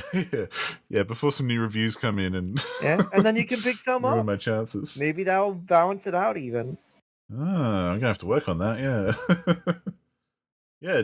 In the league history, the latest thing is I've been granted a super drop. Because I clicked your name, it said Super Drops Available 1. Damn. That changes everything. It honestly kind of does. It really does. Not only does it mean I can get rid of, say, a bad scoring game, but I could draft something else that's even more potential. Like, even if you just get like 7 points from a game, that's essentially a 10-point swing. Yeah, well, and I feel like, not that I want to talk about myself all the time, but at the moment I'm in 5th place, so that's kind of close enough to, with a good selection, it could put me much higher up. Yeah, exactly. You're in striking distance. Yeah, that's the word. So, I'm glad you saw that because I probably wouldn't have. Yeah. You should have reminded yourself in the Super Drop segment, it turns out. I put, just for anyone listening, I put together a list of latest releases and, what scores every game has got and all that kind of thing just last night. Oh, yeah, and it says 7 on there. And since then, Payday 3 has dropped 5 points, which is enough to then give me a super drop. So this has all happened in the last, 12 hours. Yeah, actually, that's true. That's kind of funny. So that's why it's all news to me, because I didn't think anything would change that much in this amount of time. Well, there you go, I guess. So, cool. Sometimes you just got to sleep on it, and then you come out better the other side. Yeah. Or sometimes those bad scores can be good, because, Yeah, sometimes you want to you're like, oh man, 1 point lower, man. Oh man, that's so funny. See, it was all planned. You knew you had to pick Payday, so your score would get lowered. It was a brilliant bait. Yeah, yes, I am that prepared. It confirmed here and now. But yeah, that kind of covers, I think, our predictions or stuff that we think should be kept an eye on coming up. Yeah, some of the big hitters. But I do want to ask, we're going to just talk about a few other random things towards the end here. But I do want to ask you, Mr. FrozenRoy. Yes. Can you talk a bit on your trading strategy this year? Well, because you have by far been Mr. Trade. what it is to an extent is that because I had some games that either got negatives like Redemption Reapers, for example, or got decent score, I really couldn't win just by picking up new games, right? Yeah. So let's take the trade I just did. I'm giving up 5.5 points. Yeah. And it's good. It's actually good for Cafferel because Cafferel can't really easily drop his game and pick up another good game. True. In his situation. But I can't. Yeah. So I'm losing 5.5 points. But if the game I pick up gets more than 5.5 points, I'm increasing my net amount of points. Oh, I see where you're going, yeah. Right. And right now, I don't think I can win with what I have. So I'm basically going to go out, get a different game, and I'm going to hope that game maybe scores in the 80s. Mm-hmm. And then I'll have gone like 5 or more points more. So just for anyone who's interested, at the moment, you have a trade which has been accepted where Cafferel's going to give you Street Fighter 6 and Lorelei and the Laser Eyes. Plus $18 of budget. Plus some budget. And you're giving Cafferel Pikmin 4 and Like a Dragon Ishin. Exactly. And the exact difference, I believe, is that gives him 5.7 points. Yeah, so it's a net gain for Cafferel, but you're gambling on Lorelei coming out and doing well. No, I'm dropping Lorelei. Oh, you're dropping? Oh, sorry, yes. I drop it, and then I have some other games that are on my watch list that I think could probably hit 80 plus not fairly reliably, reasonably reliably. Gotcha. And then if that comes out, then I get points, and Cafferel got points that maybe they wouldn't have been able to get with their budget. Gotcha. So is that kind of how you've been thinking on most of your trades? Because trades are a new thing this year, if I recall correctly. At least in this time, that's basically been every trade I did, yeah. Yeah. Like either giving yourself an option to pick something else up or perhaps ultimately gain more than you're losing in the trade. Yeah, it's mostly been trying to pick up more games. Yeah. Like, I traded both the Atelier games for Like a Dragon. Yep. And that was a net negative, I believe, of about 5 or 6 points, right? Yeah. So with that, I was able to pick up either buying Kaidos, because I had to wait for the super drop for Fate Samurai. And buying Kaidos, right now on Metacritic, because it doesn't have an open critic link, is at 80. Nice. So that gives me 10 when I gave up about 6. So I got about 4 more points overall. Yeah, okay. I see the logic there. And when I trade away Street Fighter for Octopath Traveler and a different game, that's a very similar logic. Yeah. Oh, that's interesting. And I think a lot of people will probably be interested in that as well because, like I say, this is our first year with trades. So, and you've definitely been the most prolific trader. You're the only one who did trade, right? I think there might have been a couple of others, but it's definitely been predominantly you and you alone. Yeah. At least proposing them. I mean. Yeah. No, all the trades that have been actually executed have been mine. Yeah. That doesn't surprise me at all. Yeah. But I think, well, for my part, like I haven't really looked at it that much because I guess I don't really understand that kind of strategy. Like I understand it more now that you've explained it, but yeah, I didn't really think about it that deeply, I suppose, rather than just a one-to-one. What are you offering? What are you getting? Kind of thing. Right. It's one of those things where the fact I've played like other fantasy sports helps me. Yeah. Because obviously it's a bit different because in most fantasy games, the points are more persistent. You know, a team plays every week and the points change and so on. Yeah. Whereas these are static, mostly anyway. Yeah, you kind of know what you're getting. Right. But, you know, you can trade 2 weaker players for a stronger player and you give up depth, but then you get another guy that you can pick up like you pick up a game or so on. Yeah. So it's a bit of strategical thought. Yeah, well, and I think that's why it's interesting to hear where you're coming from or what your thoughts are with that, because, Yeah. Like, you might notice I have a trade with Leo, or Lo, I should say, that is very similar. Yeah. Where, he only has $0, so it's hard for him to get a really good game at the end of the year. Yeah.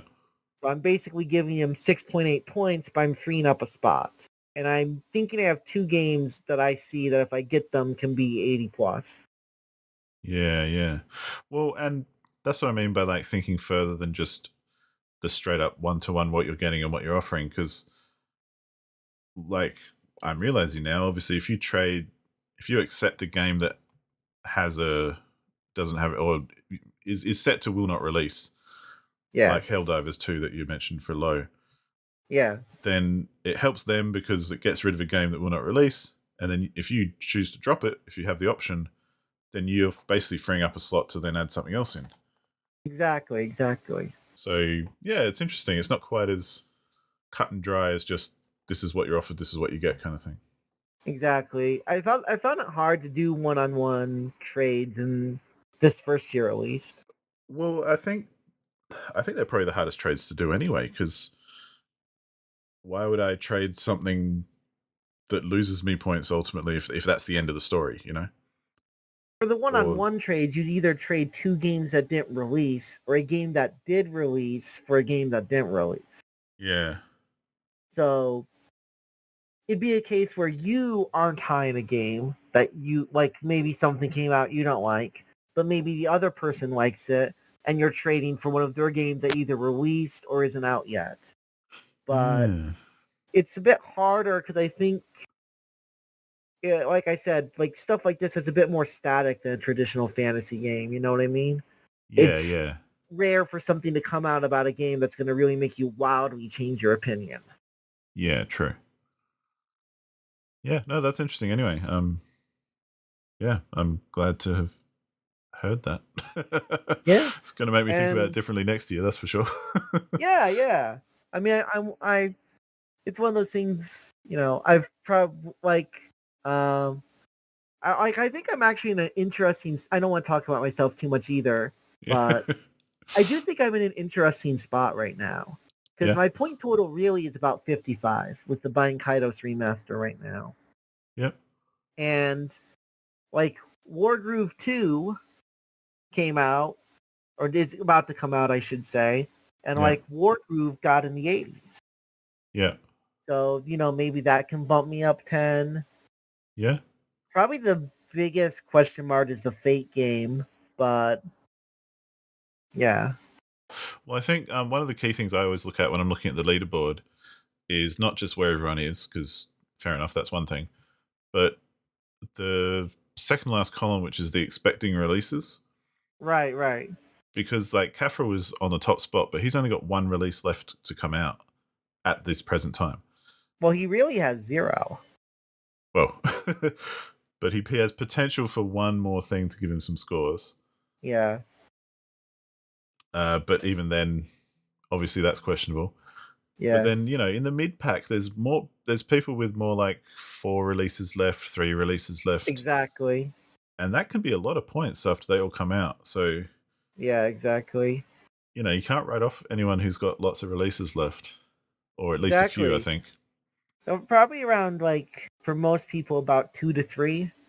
Yeah. Things are close enough, even like 1 extra release could matter, but yeah. So I think that's really interesting as well. Like you can see, like especially earlier in the year, you can see people who had lots of releases quickly got them up. Yeah. Like I think I had some early releases that got me into like 2nd place, but I had way more releases than anyone else. Because like Fire Emblem Engage was on the 20th of January. Yeah. Oh, wait, no, I traded that to you, didn't I? No, you drafted it. That's right. I don't think that was me actually. That was Alex with Fire Emblem Engage. Oh shit, that's right. Yeah. Wait. Oh, I'm looking. Jedi Survivor. That was the early one. Yeah, that one got up there. I was looking at the wrong person. Age of Wonders was a good one later, and We Love Katamari. Yeah. You kind of had like your Yeah. core 80s come out early. Yeah, they were relatively. And Company of Heroes was in February too. You had like 5 games come out by like, what would it be, like May, June, something like that? Yeah, I think in the first half was definitely I had more releases than other people. Yeah. So that put me up higher than I probably was ever going to be, just because of numbers more than anything else. Right, and then you kind of stalled. Yeah, so I haven't had anything for a while, so now I'm back down to 5th place. So that I just like looking at those sorts of numbers as well. To you might see, Caffrell's on top, but he's got potentially one more game to keep him there. Whereas Yeah. Alex, who's in second, has potentially 3 more games worth of points to overtake. Exactly. And So they're fairly solid quality too. yeah, so that's always interesting to look at, I find. Yeah. Honestly, Cafferel, really unfortunate for him this year. He really came out with a whole bunch of great releases, and then like every other risk he took didn't work out. Yeah, and I think he got counterpicked a lot as well, which doesn't help. Yeah. I mean, well, 3 times. I definitely feel like maybe he should not have gone for quite as high risk strategy, given how great the early was, if that makes sense. Yeah, but high risk, high reward. Yeah, what to say, high risk go, high reward, huh?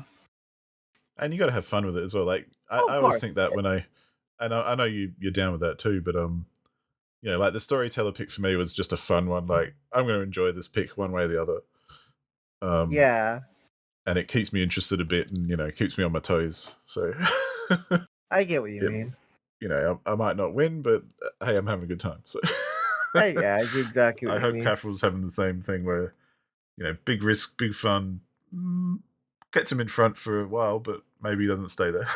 I mean, he's definitely gonna finish high at least. And Oh, definitely. Metroid Prime Remastered was such a flex pick.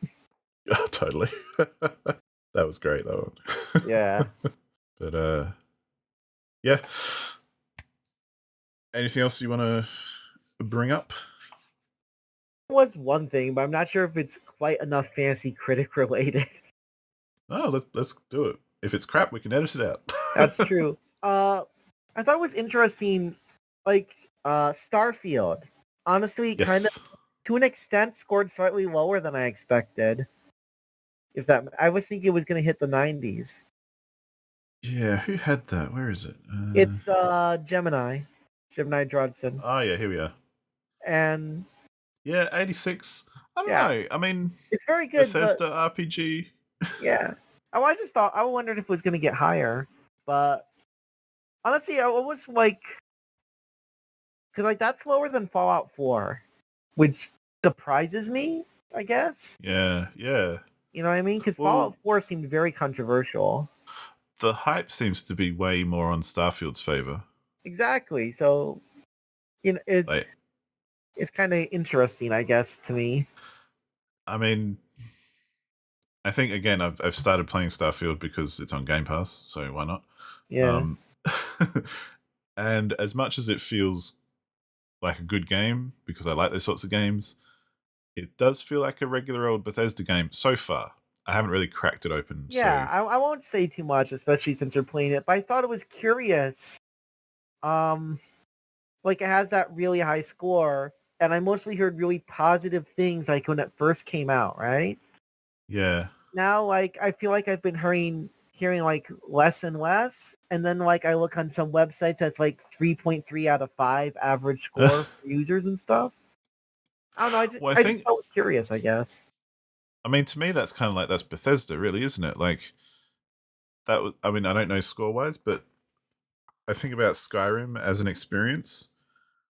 When you start playing at the beginning, it seems so in depth and full of options and just huge beyond your imagination kind of thing. Right. But after you've played probably enough to get around a bit and see most of the map, and you start feeling just how shallow the whole thing is. Yeah, And I can understand that.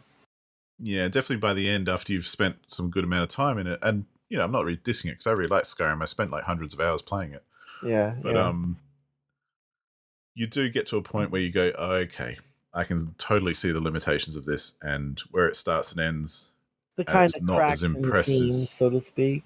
Yeah, it's not as impressive as when you first started and, had all that novelty and overwhelming kind of information. And one thing I did kind of hear about Starfield that relates to your point about how they start is that Yeah. I've heard that it has one of the weaker starts of like the very start of a Bethesda game. I don't know if you'd agree or not, but Uh, yeah, I can definitely see how that could be. yeah. It's not an exciting start. It is pretty. Yeah, I guess there's no big thing like again thinking of Skyrim. You start and a dragon attacks you, and some big powerful guy is like, And "Go you're save the world." and you're escaping execution too. Yeah, and so that's pretty high action kind of thing. The Right. start of Starfield is not that at all. Yeah, Like, yeah. yeah, you basically just kind of. It's very similar to Fallout 4, I guess. Well, not even because even Fallout 4 had, and this is spoilers for the first 5 minutes of these games, so Right. True. I don't Spoiler care about warning. talking about them. But it's whatever. Um, and Fallout is obviously a game which the same thing happens at the start of every game where Right. nuclear bombs drop. So that part is kind of exciting, but then after, yeah, it's other than that, it's pretty. I mean, I suppose the only Fallout game that doesn't start like that is New Vegas, right? Well, that's true. That has a totally different one, yeah, and I guess Fallout 3 because I think in Fallout 3 you start inside a vault, and that's the beginning. As you get born. Oh yeah, that might be true actually. I've never played Fallout 3, so But yeah, yeah. in 4 you actually see the bombs drop and rush to a shelter. So that's much more exciting than Yeah. Starfield. You start off as in a mining crew, like Right. drilling for ore kind of thing, Like I and guess I sorry, I'll let you and finish. it no it's pretty it's a tutorial, so it teaches you all the basics, all that kind of stuff. But then the escalation from there to next bit that's exciting kind of takes a while, Right. especially if you're a gamer like me who kind of checks out everything you're not meant to do before you do the thing you're meant to do. Which makes sense because it's such a large game. You're gonna get really like drifting all over Well, the place, exactly. right? Like I've got my main quest where I haven't even done the first part of it, which I know will unlock a lot of the game. But I got to the very first city and I've done everything but my main objective. Oh, I can And relate to seriously, that.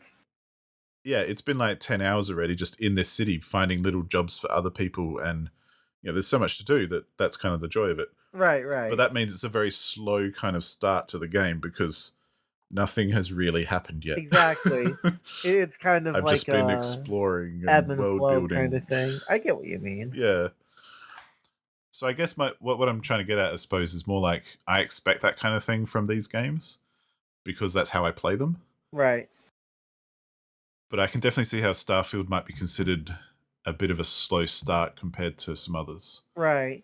I guess what Because even with the way I'm playing, I couldn't do it much quicker either. So yeah, and I guess part of what I'm also saying, which is like relevant to the fantasy critic, is like obviously, game reviewers, whatever you want to say, but like IGN yeah, and GameSpot gave Starfield a 7 out of 10. yeah, And they gave like Fallout 4 like a 9 and a 9.5. I just thought that was yeah, curious crazy. because it feels like Fallout 4 had like much less hype and was very divisive. That's just kind of what my brain was thinking. I think Fallout 4 definitely had the hype, but it was more divisive for sure. Yeah. Um, but I do remember Fallout 4 coming out and it being like, oh, finally an updated new, maybe not really, but maybe a new engine version of Fallout. Yeah. Because Fallout Unfortunately. 3 and Fallout 4, which have same engine, look very similar, Yeah. had so much DLC and everything as well. So there was so much content of those that everyone had been playing them for years. And then Fallout 4 was like a breath of fresh air, Yeah. I get what you mean. even though it was flawed, and that hence the diversity, the not controversy, but difference Content. of opinion once it did come out. Yeah. I get what you mean. But Um, just real quick, like PC Gamer is a 7.5 out of 10, and like Eurogamer is like a 3.5 or 3 out of 5. yeah, I guess I guess Yeah. I was just surprised by some of the Starfield scores is all. Well, no, I mean, I'm surprised as well. I mean, it's that balance as well. I think with I'm always interested, and I'll never do the research, so I'll never know the answer. But I'm always interested in like these reviews and the scores they give them. Like, who is reviewing them? What kind of stuff are they into? What kind of how much does that affect what they how they see a game or whatever? Right. Um, because especially with these sorts of games, like with big Bethesda games, big RPGs like this and that kind of stuff, I feel like your mileage will vary quite a lot. Like there will be a huge diversity of reactions, or Right. people will enjoy it very differently Well, depending on what kind of gamer you are. like to give you an idea, because I actually was curious, so I did a quick click. Like the IGN guy who gave Starfield a 7 out of 10 gave The Outer Worlds an 8.5 out of 10. Yeah, So okay. you would think that they probably would have an appeal of this kind of large RPG, right? So Well, Outer Worlds though is an interesting one because Outer Worlds was much shorter and tighter and kind of the antithesis to something like Starfield. that's fair. As in, it's the same game, but it's way more linear and contained, which means it feels much more crafted and detailed, but Let me not give a as different big. example. The same Yeah. guy who gave the 7 out of 10 for Starfield gave Fallout 4 a 9.5 out of 10. Yeah, see, that's interesting. So, like, because, like, actually, now that you said that, I'm curious. Like, the Eurogamer guy is also the same guy who reviewed Fallout 4. Okay. So, like, I mean, it makes sense that you'd put the person who knows what they're talking about on it. right. Well, what makes So, sense to us doesn't always make sense to some of these websites. well, I keep a question mark there, but I hope for the best. Right. But no, that's good to know though, because it is like, okay, so I wonder what the difference is, because to me it feels like Fallout in space, basically. right. And It's the same thing that I expected, just you've got a spaceship and you can go to different planets. well, maybe it's a case where maybe it's feeling a bit stale, even. Like, Potentially, yeah. Like if that's not something that excites you, then yeah. it could be a bit boring. Yeah, yeah, but because I was thinking Starfield was going into like the 90s. That's all. So Yeah, I mean 86.5. the hype was definitely there for it. Yeah, I mean, it has to be probably one of the most hyped games all year, right? Absolutely. Like, And I think possibly because there is that question mark on it as well, so that kind of makes it more hyped true, actually. Plus, in a way. I think especially because Bethesda, they, like, before this, their last game was obviously like Fallout 76, and obviously, that wasn't the main studio in a lot of areas and all that stuff, but Yeah. Fallout 76 is the kind of game that raises question marks just by existing, kind of thing. Yeah, I mean it's still their company, they still released it, so Exactly. I don't care if it's the B team. Well, it's like as a little bit of a tangent. Yeah. There's been a lot of performance issues with Starfield Right, I do know that. that people have been whinging about online. Like I say whinging, like legitimately complaining about. Right. And Todd Howard did an interview As he does. where they asked him about it, and they said, "Oh, people having optimization problems and stuff," and his answer was, "No, the game is optimized well. Just get a better PC." Yeah. And I mean, to me, what's crazy is I saw people complain they have like 3090s or some crap. It's like, Yeah. how much more can you optimize? And I spoke about this on the Helm Speak podcast a little bit, but I don't mind repeating it here. But it's funny because I'm in two minds about it as well. Like, obviously, that's a dumb thing to say. Like, Right. yeah, people should not have to go out and buy a whole new PC just to play your dumb game. Right. But It is a case. especially if Sorry, I'll let you just finish. no, you're right. Especially if they've got modern hardware, Right. Like you say, if they've got a 3090 or a 40 series or whatever, they should be able to play this damn thing. Right. But at the same time, I'm old enough that I remember games like Crysis coming out. And in the day when Crysis came out, it was very much, ooh, can your computer play Crysis? I mean, that was Because the if it meme. can, That it was means the meme. Can it play Crysis? it is. Because basically, literally when it came out, if you wanted to even play that game, you had to have a top-end PC. Exactly. And if you didn't, you're just shit out of luck and you can't even play it. Yeah, true. And there's a thing these days where more games are expected to be more optimized for everything, way more than back in the day. Right. Like, when I was younger, there were so many games that came out that you just didn't have an option to play because you didn't have Yeah, I get what you the mean. PC that could play it. And that was accepted, though. That was just, run of the mill. So a lot of devs would have been like, yeah, I'm not going to optimize it because deal with it. Play it when you I get a do better want to PC. bring one thing up with that, which is that Crysis never really sold how much they wanted, in part because it was so difficult to run. Well, exactly. You know what I mean? And that's what I mean. I'm not saying that's a good thing. I kind of think it's better these days if you do attempt to optimize it for as many people as possible. I think another part of it is that I feel like the tail of how good a lot of computers have gone, like rather than the high end, like the tail has kind of gotten better than back when a game like Crysis released. You know what I mean? Because back then, the tail when Crysis released might have been like, what, a Windows 2000 computer? Oh, even before that. It was like 2007, so like, Yeah, well, like these days, I think there's less. The spectrum's a lot shorter, right, for what games require as well as what PCs can do. Right. Like, yeah, you can have a pretty low end PC these days and play some pretty cool, amazing stuff. Yeah. And modern stuff. Yeah, but, exactly. I mean, Todd Howard's an idiot anyway for saying go get a new PC. Like, I mean, it's as if. I mean, it's like I said, I think a key thing is that it's also like, if you can't play Starfield on like your 7080 or whatever, to an extent, that's like, what do you expect? Like you said, because your tech is really old. But I mean, the minimum requirements are 1070, and people are having problems on graphics cards and rigs way better than that. And at that point, I think it stops being just an optimization issue. Yeah, well, and that's where I think absolutely. If your minimum specs are lower than where people are having issues, then it's your problem. Exactly. Either raise your minimum specs or fix it. Exactly, because you're telling people they can Bethesda play bullshit. Of course. Yeah. I mean, like that's always been some with Bethesda, hasn't it? Basically, not always, I suppose, but basically ever since we cared about them. Well, I can't think of a Bethesda RPG that's released without these sorts of issues. So, like, I wouldn't know enough about Morrowind to say, because Skyrim definitely had a bunch of issues. Oh yes. Skyrim was probably one of the worst. Yeah. Despite how successful it has been. I mean, Skyrim. I mean, I definitely think to an extent one thing that maybe is wearing on people too is how much they're relying on modders to kind of fix some of their stuff. Oh yeah, well, there's already, I'm sure you know, a plethora of Starfield mods, and they haven't even released the mod support stuff yet.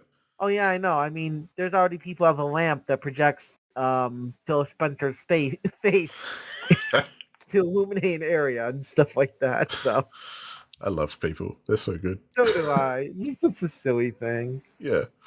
Well, it's like I still smile every time I think about the mod in Skyrim that changed all the dragons to Thomas the Tank Engines. Oh yeah, that's good. And instead of hearing the roar off in the distance, you just heard this toot toot. It was so good. But, yeah. That just, I have faith in humanity if they do stuff like that. As long as Thomas the Tank Engine endures. But like, just to close it out, I'm not gonna keep going on it. I bet if you told people like, which was higher rated, Diablo 4 or Starfield, people would probably pick Starfield. But Diablo 4 actually has a higher score, for example. Yeah, that would be my or expectation. Even something like Final Fantasy 16. Maybe not as much with that one. And that's all I was noticing. Yeah, no, I think you're right. I think everyone was expecting Starfield to probably hit at least 90. And yeah, kind of interesting too, since this obviously is a bit of a salvation moment for Xbox games this year. Well, I think, I mean, I know I'm well aware of the problems that come with subscription services and why people don't like them. But as someone who's fortunate enough that I have both PlayStation Plus and Game Pass, I am much more of a Sony PlayStation fanboy But I have to admit that Game Pass is probably the most value for money by far, with the amount of effort they put on there for putting new games on, big games on release day. I mean, for sure. Yeah, like there's no comparison really. Like, I mean, if you put Starfield out there like day one or whatever, I forget if yeah, it's day one it's out there, is it? yeah, it was, yeah. I mean, it's hard to beat whatever you want to say about Bethesda. Day one, big Bethesda release on your subscription service for Yep. value. And that's what I mean. Like right now I'm playing Starfield, I'm playing Lies of P. It's probably something else I'm playing on Game Pass that I can't remember. Yeah. Is Baldur's Gate 3 on Game Pass? No, not yet, because they don't have the Xbox version out, do they? No. That's right. But there's lots on Game Pass which is just PC only as well, because True, actually, because you can just play it on PC too. Yeah, and that's typically where I do play stuff. So, real quick, going back to the Crysis point, there is another reason I bet that this is more common of a complaint nowadays, which is that back when it was Crysis in 2007, there weren't things like storefronts that you could just browse and buy a game. That's true. You kind of just had to go to your store, and you probably wouldn't. You might not even look at Crysis if you already knew you didn't have it. But now, yeah, totally. Now maybe you're on Game Pass or whatever, let's say. You're like, I keep hearing about Starfield. You go to boot it up, your computer can't run it. Yeah. And then you're going to be like, yo, my computer has a 13080 or whatever. Why can't it run it?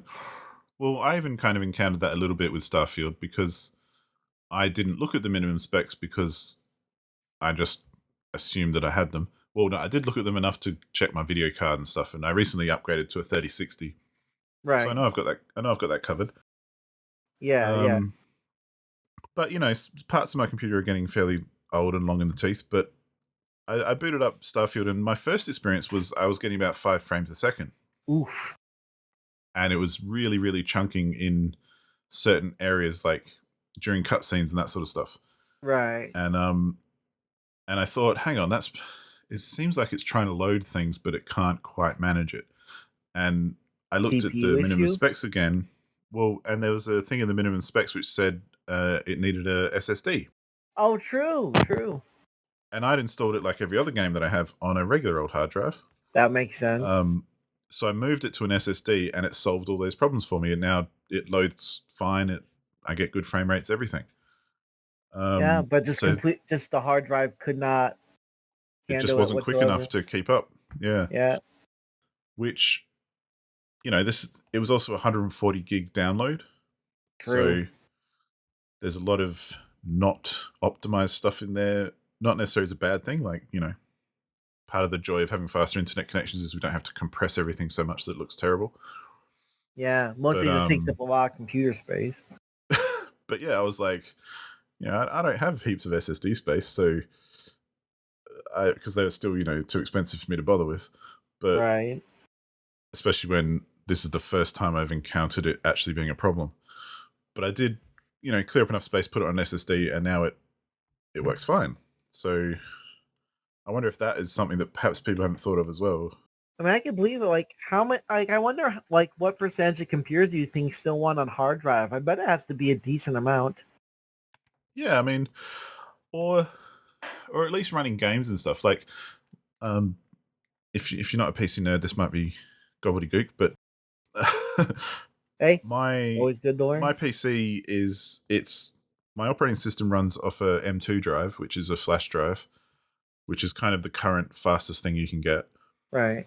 And it's like a chip that just basically plugs into your motherboard. It doesn't look like any other hard drive. It looks more like memory sticks than an actual hard drive. Like a little thumb drive. Yeah, kind of. Like an actual circuit board, almost. Like its own little circuit board. Yeah. So that's where my operating system is, but that's a 256 gig drive. So I don't basically have anything on there except my operating system. Just, because then my whole computer runs better regardless. That makes sense.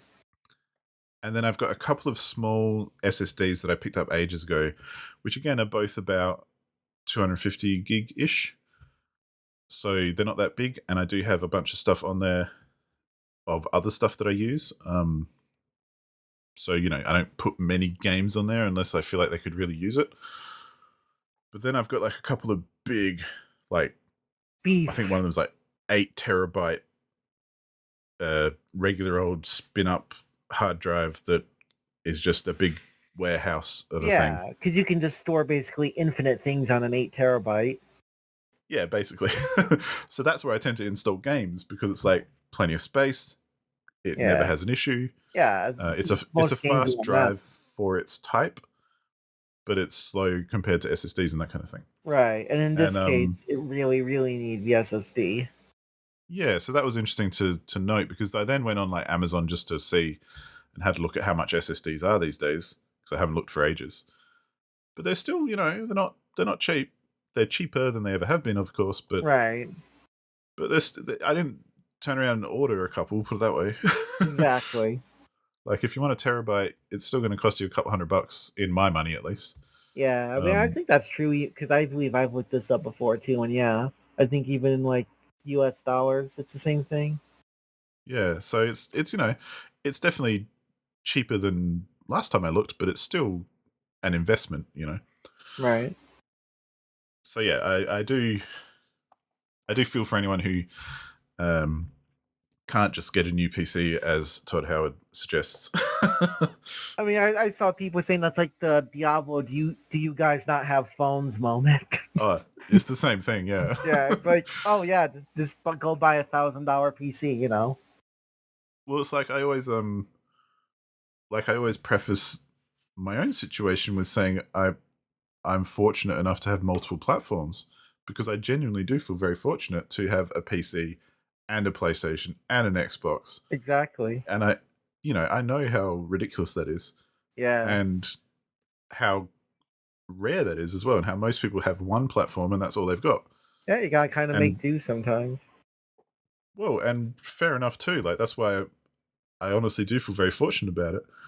And it kind of shits me, even as someone with those platforms, when I hear like gaming commentators or whatever say, "Oh, you really should play it on PlayStation because that's the best one." I'm like, what if no one has a PlayStation? Yeah. It shouldn't be where your thing can only work on one if it releases multi-plat for sure, kind of thing. Totally, and Switch is a good example. Like, if you're going to release Witcher 3 on Switch, you should make it work, or don't bother. Or like some people, or like only actually have that. Going back to a game that released and I think actually has had its score lowered on OpenCritic because of it in some areas. Yeah, Mortal Kombat 1 on Switch is just a completely awful port. Well, I could imagine, yeah. But it's like, fair enough, you want to put it on, I think fair enough, a Switch player probably having more games to play is a good thing. Right. But is it good when they're just terrible ports that don't work? Exactly. I'd probably rather not have it. Well, at that point, you're probably going to damage your brand name because people are going to not trust your ports, not trust your stuff coming to a system like that, right? Well, I mean, I already have a pretty dark view on the Switch anyway, so... To use another example, like Cyberpunk, when it came to the last-gen systems. Well, exactly. You know what I mean? It's like, are you going to, next time there's an intergeneration gap, are you going to trust that they're going to make the last-gen system work? Well, and I think those sorts of, when they do that sort of thing, you kind of like, okay, it's obvious you just want more money. Exactly. And you're not actually trying to deliver a good product here. Like, Exactly. Like, we can all see between the lines here very easily. It's not subtle, guys. It's not subtle. And it's kind of like that when, Todd Howard says, get a new PC. It's like... going back to OpenCritic, to the Fantasy Critic, just for a moment. Yes. Kind of thing. And one thing I find interesting is that it feels like pretty much everybody who has a chance to win, they really don't have a big marquee 90-point game per se, as much as they kind of have a collection of 80-point games, which is kind of interesting. Well, and I think, and we have discussed this before, looking at previous years, like some of the most successful rosters that we've seen have been ones that kind of just have a collection of high 70s and 80s kind of scores. Yeah, just kind of run down, just 70s and 80s all the way down kind of thing. Avoid the negative. Yeah, like being consistently good is definitely much better than getting those huge, big titles, which, obviously helps, but Yeah, you need that consistency to really survive. exactly. It's like that's kind of like I was saying earlier, what Capco's kind of suffering through right now. Yeah. Because like Capco has two of the only 90-point games. Obviously, Street Fighter 6 is about to be traded, but Yeah. like two of the only 90-point games right now. But they're probably in one of the worst positions to win because the whole rest of their roster is just not even releasing. Well, I mean, looking at their roster, they've got 2 above 90, 2 above 80, and the rest are either 0 or -4 for Tales of Symphonia. Yeah, exactly. So, that's not consistent at all. That's wildly oscillating between the best and the worst. Exactly. It's actually kind of a crazy roster in that regard. I mean, is that, like we were saying, though, that high risk, high reward kind of thing, though? Like, Yeah, exactly. that's what you get. Like, Oh, and Valiant Hearts will have a 72 whenever we get to it. So they also have that. yeah. That's a good time to remind anyone who's still listening. I'll put it in the Discord anyway. But if there are games which haven't received scores, but they do have Metacritic pages, do remind me before we finish up for the year, because otherwise I might forget. Yep. But if you do remind me, I'm more than happy to enter in the score manually. So keep that in mind. Something to remember. Yeah. Sometimes you just have to hope it comes to Metacritic. Well, and I think that's fair as well. I you know, do. like, I mean, we're not going to be too hardcore about it. like, not to complain about my own game real quick, but like Buying Kaios doesn't even have an open critic, but like Nintendo Life, which I've seen on other reviews on there, so I know it's an open critic reviewer. It has reviewed it and stuff, and I think like one or two other people review on Open Critic have, but just doesn't even have an Open Critic page. Yeah, I mean, sometimes you do wonder why. But anyway. Yeah. But yeah. Any other thoughts you'd Um, like to bring up? I'm thinking I'm pretty good right here. I would say. I mean, Yeah, I think I've pretty much said everything I have to say. Pretty much. It's been a very exciting year. I can definitely agree with that. I would say it's probably been the best year so far for our league, at least. Yeah. Because of all those things, I think everyone's picked better. It's been closer. It's been much not as clear divide between top and bottom. I'd agree. I feel like more people have been active as well. I mean, yeah, we have some people who didn't get active much, but you scroll down, most people have pretty full rosters, right? Yeah, absolutely. And that's cool. And like I've said before, like, if people aren't active, that's fine, because, life changes. Exactly, but I do think that but it is nice to see contributed more to people. the closeness. Yeah, totally. Because, it's fun when there's more competition, I guess. Yeah, like jostling and stuff. I feel like a lot of games that were exciting also scored well, where people were concerned, like Lies of P and Sea of Stars and Armored Core. It feels like a lot of the bets paid off, and that's been made an exciting year too. Well, I remember wondering, like, Lies of P was a big question mark, like, is that coming out? Yeah, I remember that too when it first... And then I remember it got, like, an August release date, so it was still a bit sketchy. Yeah. And then it obviously then came out on September 19th. Yeah, then it got pushed back still too. But it had a bit of a, it wasn't a sure thing from the get-go. Yeah, it was a bit of a rocky path. And also, it wasn't the kind of game that you could tell if it was going to do well or not. Yeah, I mean, it's got such a vibe to it, It's so good. It's probably games I really wish I could play right now, honestly. I mean, I say that it's more of a Souls clone than probably any other Souls clone I've ever played. I mean, if they're not going to give us Bloodborne 2, right? But this is basically the closest thing to that, yeah. Exactly. But the world building and the story and the design and everything is just, chef's kiss. Beautiful. Yeah. Very much enjoying that one. I mean, that's a game that has higher score from places like IGN and GameSpot than Starfield. To kind of just say that last time, it's just like not what I would have expected from the major outlets. Yeah, totally. I think, definitely Starfield seems to have, as much as it's a decent score at 86, it's a bit underwhelming. Yeah. Or beneath expectations, I should say. Exactly. I wouldn't say it's been terrible or anything for sure. 86, you're always going to accept that. But that was the kind. Yeah. But Yeah. actually reminds me real quick. Most of my trades were just the 2-for-1s, but there was one that wasn't that. I think it's kind of.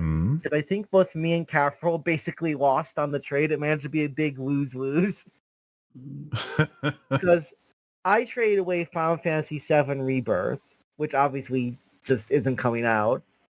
That was counterpicked. And I got Redemption Reapers, which gave me a negative, and I super dropped. Well, they can't all be winners, can they? No. But there you go. A gamble is a gamble. Gamble, you win some, lose some. But there is a trade that just kind of didn't do anything, unlike the other ones I was kind of talking about. So there's an example now that I thought about that.